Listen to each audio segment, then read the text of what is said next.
Bonjour à tous, je vous retrouve pour une nouvelle vidéo où je vais vous reparler de la loi Pinel. C'est pas une obsession chez moi, mais le sujet est grave et sérieux avec la remontée des taux de crédit. Donc vous vous souvenez, pour ceux qui me suivent sur ma chaîne YouTube, j'avais mis en ligne une vidéo qui s'appelle Une grosse arnaque en loi Pinel, où c'était monsieur Christophe D, je vais pas donner son nom, qui m'avait contacté. Je lui avais fait une analyse complète sur un investissement qu'on lui proposait en loi Pinel. Sachant qu'en plus, le type qui lui proposait, je suis pas sûr de l'avoir dit, mais c'est quand même un outrage parce que le commercial du cabinet, c'est le fils d'une collègue de travail à sa femme, quand même. Le mec, il est vachement gonflé, mais bon. Je pense qu'il sait pas ce qu'il fait, en fait. Des gens, vous savez, ils répètent en boucle les mêmes argumentaires commerciaux sans avoir analysé, et puis de toute façon, ça fait toucher une commission, mais bon, il s'en moque, c'est pas grave, il n'y aura pas de suivi après. Donc ça, la vidéo que j'avais faite, je me suis amusé à remettre le contexte dans le contexte de crédit d'aujourd'hui pour voir. Déjà, c'était une catastrophe parce que il pariait sur une revente. L'étude, je vous mettrai le lien sous la vidéo, le lien de la vidéo originelle. C'était une blague en fait, l'étude. Je peux pas appeler ça une étude. Il supposait une revente au prix d'achat. J'en ai déjà parlé. Faut analyser le marché. C'est le marché qui parle. Le prix d'achat, c'est pas le prix du marché. Le prix du marché, c'est le prix de l'immobilier ancien dans le quartier. C'est ça le vrai prix de marché. Donc voilà, je me suis amusé à le remettre au goût du jour en me disant, tiens, le même investissement fait aujourd'hui, ça donnerait quoi?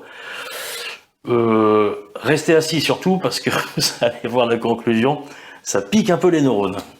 Alors voilà ce que j'avais écrit à l'époque, hein, je vais passer vite.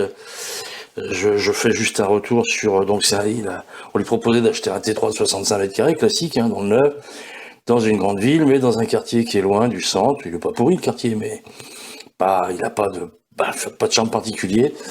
Je vais vous montrer un visuel après, un peu plus loin dans la vidéo. Quand je vous dis qu'il n'y a que des habitations et on y construit des logements neufs depuis des années, ça n'arrête pas. Enfin bon, voilà, c'est pas très animé, quoi. Donc, et c'est pas pratique, c'est pas dans le centre. Le prix du logement, il était à 304 000 et quelques. Bon, bref, à mon avis, maintenant, ça a augmenté. Et ça faisait du 4700 le mètre carré. Voilà. Classique, hein, c'est du neuf. Hein.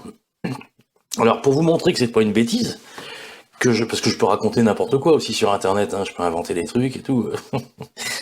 Je dis ça parce que je soupçonne que certains grossissent un peu le trait pour vendre des trucs, mais bon. Après, je suis comme je suis, hein, je suis un idéaliste. Voilà le plan du logement que j'ai tiré du contrat de réservation. Alors, je l'ai recadré, bien sûr. Je voulais pas montrer le nom du promoteur, parce que je veux pas lui nuire spécialement. Il fait ce qu'on lui demande, lui. Il construit des logements, là où l'État devrait le faire à sa place. Parce que j'en ai déjà parlé, pour moi, c'est souvent du logement à typologie sociale, même si certains ne veulent pas l'entendre. Donc voilà, on a un T3 classique, j'avais dit 65 mètres carrés, il fait 74-72, plus une dérade de 7,87. Allez, pourquoi je vous ai montré ça? Parce que je vais vous montrer comment on calcule le loyer en loi Pinel. Donc, vous y reviendrez si vous voulez. Hein. La surface du logement, la surface pondérée Pinel, c'est quoi? C'est la surface du logement plus la moitié de ce qu'on appelle les annexes, terrasse, balcon, dans la limite de 8 mètres carrés. Pardon. Donc ça veut dire que si vous avez un balcon splendide de 20 mètres carrés, la moitié ça fait 10, mais on n'en retiendra que 8. Voilà. Donc là on n'avait pas cette problématique. Donc ça fait 68,66 mètres carrés la surface pondérée. Et après vous avez un calcul savant. Je sais pas ce qu'il aura pris ce jour-là. Sans formule ridicule, mais bon. Revenez-y si vous voulez, mais c'est juste, hein, il y a un coefficient à calculer après, et puis on fait surface pondérée. Alors là, on est en zone B1, c'est une grande ville, mais en zone B1, et ça nous donne un loyer à 708 € par mois hors charge. Alors que dans leur étude bidon, ils avaient rajouté des charges. Enfin, bon. Allez, ça me donne mal au crâne, j'y reviens pas. J'ai supposé que le loyer était revalorisé de 1% par an, ce qui est raisonnable sur du long terme. La taxe foncière, ils avaient mis 1000, j'ai mis 900. J'ai supposé une exonération pendant 2 ans. Je fais exprès, hein, pour pas qu'on me soupçonne de faire des études un peu, comment dire, pessimistes pour que ça aille dans mon sens. Donc voilà. Par contre, je suis resté sur ce qu'ils avaient mis, parce que moi, je suis pas aussi cher quand je monte une opération immobilière. Frais d'agence plus assurance loyer impayé, ils sont à 12%. Moi, je suis plutôt à 10, voire à 7, parce que enfin, je rentre pas dans le détail. Allez. Les charges, alors ça, c'est les charges non récupérables sur le locataire, celles qui restent à la charge du propriétaire. Mais ils oublient tous, dans leurs petites études, à chaque fois, l'assurance PNO, propriétaire non occupant, qui est obligatoire. Donc là, on est sur un T3 classique, ça fait 600 euros par an, bien sûr, pas par mois. Et donc, j'ai supposé, alors encore une fois, crédit total sans apport, aujourd'hui, bon courage. Les conditions ont vachement changé, mais je suis resté sur les conditions de l'époque. Je fais exprès, encore une fois, je veux pas qu'on me dise, Patrick, tu noircis tes études parce que ça sert ta cause et tout. Non. Moi, en fait, je suis un peu bizarre, je vais dans l'autre sens. je fais en sorte de pas trop charger le concurrent. Donc, j'ai supposé un crédit total de 310 361, donc avec les frais de notaire. J'ai pris une durée de 20 ans plus, pardon, ce qu'ils n'avaient pas intégré. Il y a un an, j'ai été gentil, parce que un immeuble comme ça met plus d'un an à se construire, mais j'ai mis un an de différé sur le crédit pour la construction, et j'ai mis un taux à 3,7 avec l'assurance. Mais j'ai rajouté, vous verrez après, j'ai refait une étude, je l'ai pas mis là, ça chargeait, mais j'ai refait l'étude aussi avec un crédit sur 25 ans, et là on va exploser les compteurs. Donc l'analyse que j'avais faite il y a 1 an et demi, donc j'avais listé les ventes dans l'ancien, je vous ai dit pourquoi, parce que c'est le seul vrai marché d'offre-demande. Le prix du neuf, c'est le promoteur qui décide. Le prix de l'ancien, c'est celui où vous avez un acheteur en face qui est d'accord ou pas. Et si effectivement il y a une vente à ce prix-là, ça veut dire que le prix est cohérent. Si ça se vend pas, c'est que c'est trop cher. Donc j'ai pris encore une fois la même catégorie, des T3 entre 60 et 75 mètres carrés. Je vais aller vite parce que je l'avais déjà dit. Alors par contre, j'ai été hyper restrictif parce que j'ai pris un périmètre de seulement 500 mètres autour du programme, sinon on se serait fait mal au crâne tellement il y a des reventes de défiscalisation. Et à l'époque, j'étais remonté sur 2 ans. Donc j'ai fait une analyse très restreinte, mais j'ai quand même trouvé à 500 mètres autour 28 ventes malgré mes critères restrictifs, 28. Et ce sont quasiment toutes des sorties de défiscalisation, comme on va le voir. Mais vous allez voir, j'ai réactualisé après, c'est pire aujourd'hui. Donc toujours l'analyse il y a 1 an et demi, le prix de revente au mètre carré, donc il avait été acheté à 4700. Donc il y a, je vais vite, allez, j'accélère, mais vous voyez, quand je vous dis les sorties de défisc, il y a 2 sorties de loi Cellier, 24 sorties de loi d'Eurobien sur 28 ventes. 26 sorties de défisc sur 28 ventes. Il n'y a que ça qui se vend dans le coin. Il n'y a que ça. Et donc bon, bref, je vous referai la synthèse après. Mis à part celui qui est à 2200, on va dire que ça se vendait entre 2500 et 3200, enfin entre 2500 et 3000 grosso modo à l'époque. Donc, je réactualise mon analyse. Donc j'ai fait la même chose, sauf que la période, je l'ai actualisée aujourd'hui, donc juste après, sur la période suivante, de janvier 2022 à avril 2023, toujours 500 mètres autour, et ben, sur à peine plus d'1 an, alors que l'autre c'était 2 ans, j'ai encore 28 ventes. Encore 28 ventes, 500 mètres autour. Et c'est 26 sorties de défiscalisation. Banco, c'est le même score. Je rigole, mais c'est pas... Franchement, les gens qui investissent là-dedans, je leur souhaite bien du courage. Et on est entre 2500 et 3500 euros le mètre carré. C'est un peu monté, logique, puisque les taux de crédit étaient très bas, donc ça favorisait le marché immobilier. Ça monte, mais effectivement, je le mets aussi, le prix du neuf a augmenté aussi pour différentes raisons, et pas que la guerre en Ukraine. Donc, ça veut dire qu'un logement similaire, sur ma liste de vente, là, et c'est très officiel, c'est pas un truc bidon d'internet, là, c'est vraiment l'analyse détaillée, je vous montre pas tout. Encore une fois, je veux pas nuire au promoteur, je veux pas vous montrer l'adresse et compagnie, mais bon, c'est toujours comme ça, de toute façon, vous pouvez essayer de trouver... c'est pour ça que, d'ailleurs, quand je vends du neuf, ce qui est très rare, je ne fais jamais un pari sur une revente, c'est du long terme. Alors après, j'ai mes petits secrets. Mais je suis bavard, alors j'en ai déjà parlé. Logement similaire, donc aux alentours de 65 mètres carrés, ils se revendent entre 180 et 220 000 euros. Donc on va garder mon hypothèse de l'époque, 3500 euros, le prix de revente au mètre carré. Pourquoi il y a 26 ventes sur 28 sur seulement 1 an? Regardez, ça c'est ce qu'il y a juste en face du programme. Je rigole pas, c'est juste en face, là. La rue à traverser, là, elle est tout en bas de la rue. Ça, c'est ce qu'il y a juste en face. Et je vous montre pas tout le quartier, parce qu'il y en a des... ça, moi, j'appelle ça des blocs de béton. Et ça date des années 2010. Ça, c'est du... Ouais, c'est du cellier, on va dire. C'est du cellier. Mais c'est... bon, allez, je veux pas être méchant, mais... Enfin, c'est un quartier sans charme, quoi. C'est le royaume du béton. Et évidemment qu'il y a plein de ventes. Ils revendent tous en même temps, en plus, les gros malins. Donc, ils se mettent en concurrence les uns avec les autres. Allez, la nouvelle analyse. Donc, j'ai supposé toujours une revente à 3500 € le mètre carré, puisque du coup, ça devient réaliste. Bon. Quoique l'immeuble, je vais pas vous le montrer, mais il est moche. Franchement, je suis pas sûr que ça se revende à 3500, mais bon, tant pis. Mais alors, donc, je revends 230 000.